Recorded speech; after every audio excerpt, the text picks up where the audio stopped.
At the community garden shed, a yellow lab sat beside one loose blue tarp fold, staring at an edge the gardener had not checked during morning cleanup. She thought he had picked the dirtiest tarp in the stack, so she brushed the fabric near the shed and waved him toward the garden path. He followed her 2 steps, stopped, and walked back to the same fold, facing the lifted edge instead of the cloth stack right after her gesture. When she checked the dusty top, nothing looked unusual. The lab only shifted closer whenever her hand neared the low opening, as if correcting her again. A small white ear sat inside that gap. It stayed still when the loose tarp fabric moved around it low beside the shed wall quietly. The gardener tested the obvious answer with another cloth, then another. The dog ignored both and kept looking at the blue fold instead of sniffing it, so she touched the flat tarp surface first. Nothing changed until her hand drifted toward the lifted edge beside him and not toward the fabric itself. When she started sliding the tarp without checking that opening, he stood and followed the fold. Calm, precise, and suddenly impossible to dismiss from the path for the first time. From above, her answer still sounded practical. A dog liked a tarp because it smelled interesting after being stored outside, and it made sense to her.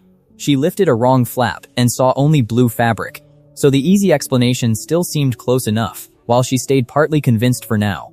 But one detail did not fit. The white shape had a rounded edge, separate from the tarp, at the dog's angle, more than the cloth did. She got lower, pulled her hand back, and made space beside the fold instead of trying to tidy it again, with her knees shifting back from the opening.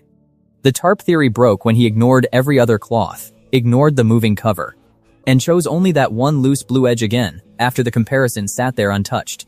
She brought over an open carrier, lined it with a towel, and cleared a small path beside the shed before touching anything else, slow and ordinary.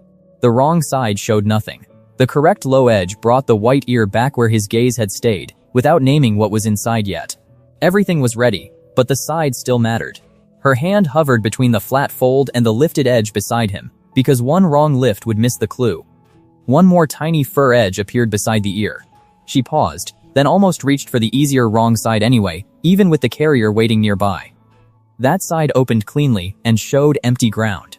The lab did not move. His eyes returned to the visible ear, as if correcting only the angle. The first frame had already shown the small white ear. She just had not looked from the dog's low angle beside the fold, the same small clue from the beginning. When she held the right edge open, a calm white rabbit rested in the loose fold, with clear air around it, not covered tight or closed. The dog stepped back once she understood.